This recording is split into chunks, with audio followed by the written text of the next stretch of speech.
Un garçon naïf traverse des guerres, des massacres, des tremblements de terre, et continue de croire que tout va pour le mieux. Voltaire a écrit ça en 1759.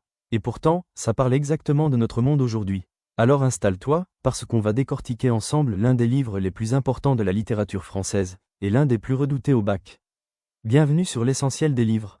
Ici, chaque semaine, on prend un livre, classique ou moderne, scolaire ou grand public, et on t'en donne l'essentiel, clairement, en moins de 20 minutes. Pas de blabla, pas de hors-sujet, juste ce qu'il faut retenir. C'est parti, aujourd'hui on s'attaque à Candide de Voltaire. En 15 minutes, tu vas comprendre l'histoire complète, les idées clés à retenir pour ton examen, le style unique de Voltaire, et surtout ce que cette phrase mythique veut vraiment dire, il faut cultiver notre jardin. Reste jusqu'à la fin, les dernières minutes sont les plus utiles pour ton oral. Commençons par le commencement. Pour vraiment comprendre Candide, il faut comprendre l'époque dans laquelle Voltaire vivait.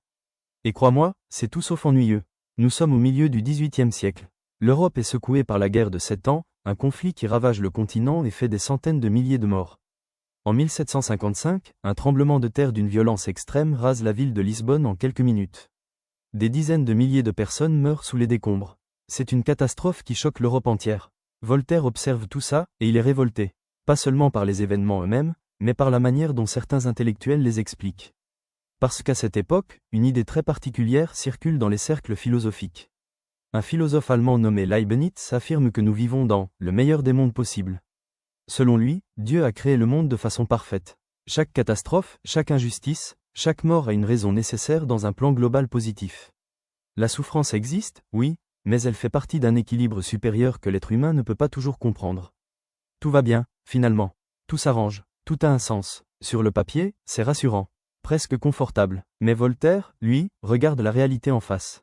Il voit les guerres, il voit l'esclavage, il voit des milliers de personnes mourir sous un séisme pendant que des prêtres expliquent que c'est la volonté divine. Et il se pose une question très simple. Comment peut-on sérieusement affirmer que tout va pour le mieux quand tant de gens souffrent? Comment cette philosophie peut-elle coexister avec la réalité du monde? Voltaire trouve cette idée non seulement fausse, mais dangereuse. Parce qu'accepter que tout va bien, c'est refuser de voir l'injustice. C'est donner une justification philosophique confortable à des horreurs qui mériteraient d'être combattues. C'est endormir les consciences au lieu de les éveiller. Alors Voltaire décide de répondre. Mais pas avec un traité philosophique compliqué que seuls les intellectuels liraient. Il choisit l'arme la plus redoutable qui soit, l'ironie. Il va raconter une histoire. Une histoire volontairement absurde, exagérée, chargée de catastrophes en cascade. Une histoire tellement excessive que le lecteur comprend tout. Seul, sans qu'on lui explique, à quel point cet optimisme est ridicule. C'est ça, Candide, un conte philosophique, une fiction légère en surface, une démonstration intellectuelle très précise en profondeur. Et pour le bac, retiens bien ce point, Candide s'inscrit dans le mouvement des Lumières. Ce courant intellectuel du XVIIIe siècle défend la raison, la liberté de penser, la tolérance et la critique des institutions. Le parcours associé au programme 2026 est « Écrire et combattre pour l'égalité ». Garde cette formule en tête pour ta dissertation, elle résume parfaitement l'intention de Voltaire. Maintenant, entrons dans l'histoire. Et accroche-toi, parce que ça va vite. Candide est un jeune homme d'une naïveté absolue. Il est élevé dans un château en Westphalie, chez le baron de Zunder-ten-Tronckh. Un nom volontairement ridicule, c'est déjà de l'ironie. Dans ce château, tout est ordonné, calme, presque coupé du monde réel. Candide n'est pas noble, pas riche, pas particulièrement brillant. Mais il est heureux, et surtout, il croit dur comme fer à ce que son professeur lui enseigne. Ce professeur, c'est Pangloss. Et Pangloss est le porte-parole de la philosophie de Leibniz dans le roman.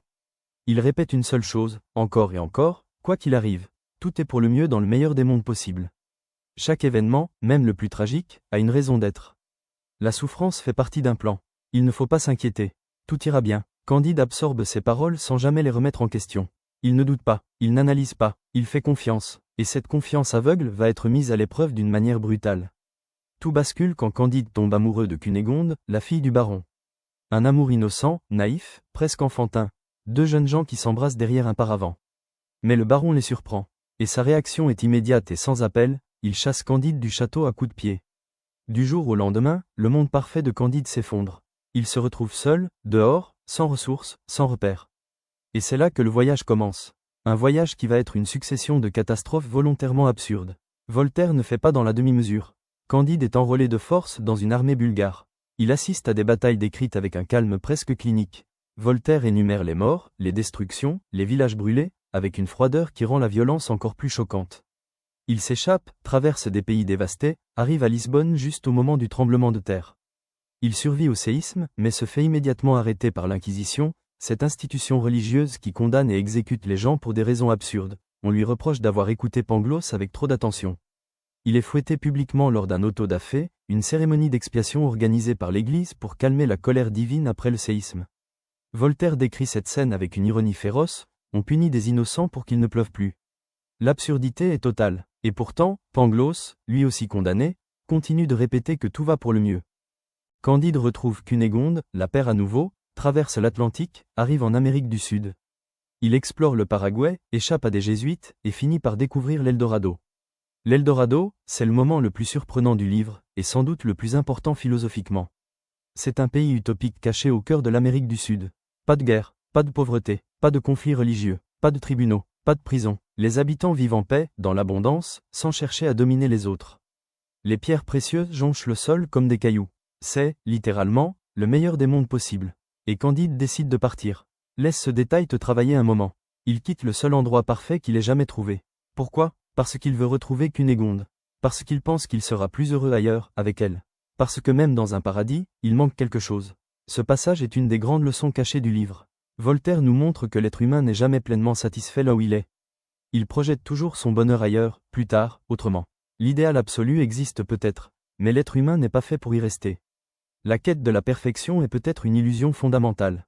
Candide repart avec des moutons chargés d'or et de pierres précieuses. Il perd tout en chemin. Il traverse le Suriname, où il assiste à une scène qui va tout changer. Au bord de la route, il croise un esclave. Cet homme est allongé, amputé d'une main et d'une jambe. Candide lui demande ce qui lui est arrivé. L'esclave explique calmement. Quand on s'endort au travail dans les sucreries, on vous coupe la main. Quand on essaie de fuir, on vous coupe la jambe. Puis il ajoute, avec une simplicité désarmante. C'est à ce prix que vous mangez du sucre en Europe. Voltaire ne commente pas. Pas de discours moral, pas d'indignation exprimée, pas de leçon. Il pose la scène, la phrase, et passe à autre chose. Et c'est justement ça qui est insupportable. Cette froideur, ce détachement apparent, ils rendent la réalité de l'esclavage encore plus violente. Le lecteur reçoit la phrase comme un coup. Voltaire ne dit pas que c'est injuste. Il te laisse le ressentir toi-même. C'est l'ironie voltairienne dans toute sa puissance, et c'est une technique que tu dois absolument citer à l'oral. Candide continue son voyage, retrouve et perd encore Cunégonde, assiste à la déchéance de nombreux personnages, et finit par s'installer dans une petite ferme modeste près de Constantinople avec ses compagnons. C'est là qu'il rencontre un vieillard turc. Cet homme travaille sa terre avec ses enfants. Il ne se préoccupe ni de politique, ni de philosophie, ni des guerres qui font rage au loin. Il fait pousser des légumes. Il mange ce qu'il produit. Il vit simplement, et il est serein. Cette rencontre agit comme une révélation. Après tout ce qu'il a traversé, après toutes les catastrophes, les théories, les désillusions, Candide comprend quelque chose d'essentiel. Et il le formule dans la dernière phrase du livre. Parlons maintenant des idées, parce que c'est là que tout se joue pour le bac. Première idée fondamentale, la satire de l'optimisme naïf. Pangloss est le personnage qui incarne la philosophie de Leibniz. Et Voltaire le malmène tout au long du roman.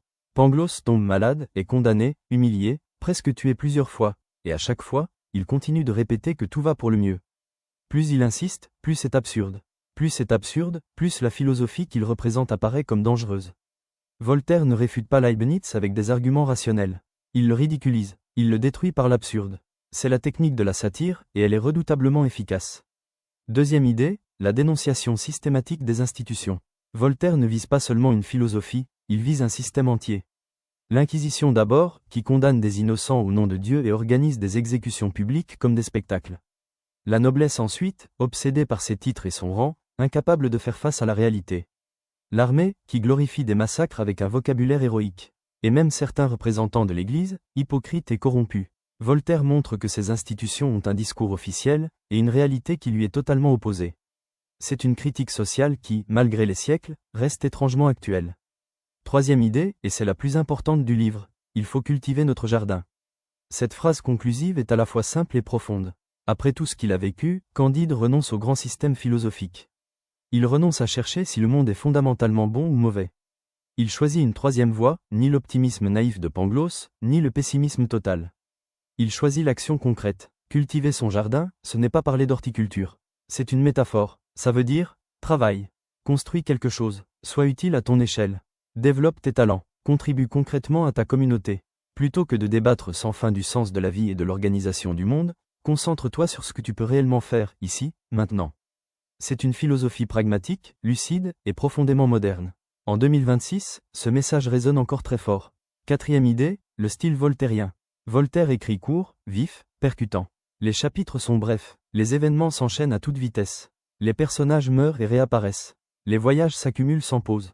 Ce rythme effréné crée un effet presque comique. On passe d'un massacre à une fête, d'une catastrophe à une conversation philosophique, sans transition. Et c'est voulu, cette accumulation montre que le monde est instable, chaotique, imprévisible. Rien à voir avec le plan harmonieux que décrit Pangloss. Le style lui-même est une démonstration. Et le contraste entre la légèreté du ton et la violence des événements, c'est l'ironie voltairienne. Voltaire raconte des horreurs avec un détachement presque amusé. Et c'est justement ce décalage qui choque le lecteur, qui le force à réfléchir, qui rend la critique encore plus efficace qu'un discours direct.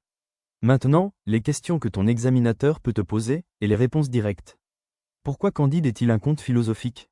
Parce que l'histoire fictive est au service d'une démonstration intellectuelle. Chaque aventure illustre une idée précise. Voltaire n'écrit pas pour divertir, il écrit pour convaincre, pour critiquer, pour faire réfléchir.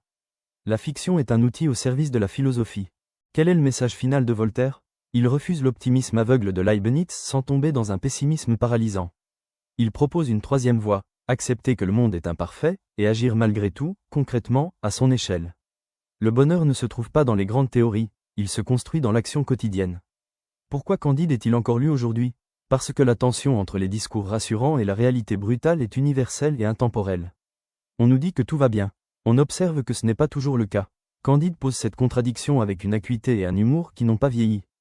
La citation absolument incontournable, il faut cultiver notre jardin. Chapitre 30, dernière ligne du livre. Apprends-la par cœur, elle peut tomber à l'écrit comme à l'oral. Voilà l'essentiel de Candide de Voltaire. J'espère que ce résumé t'a aidé à y voir plus clair, que ce soit pour réviser, pour préparer ton oral, ou juste par curiosité. Si c'est le cas, un pouce bleu ça prend 2 secondes et ça m'aide vraiment à continuer. Abonne-toi pour ne rater aucun résumé avant tes examens. Et dis-moi en commentaire quel livre tu veux qu'on traite la prochaine fois. À très vite sur l'essentiel des livres.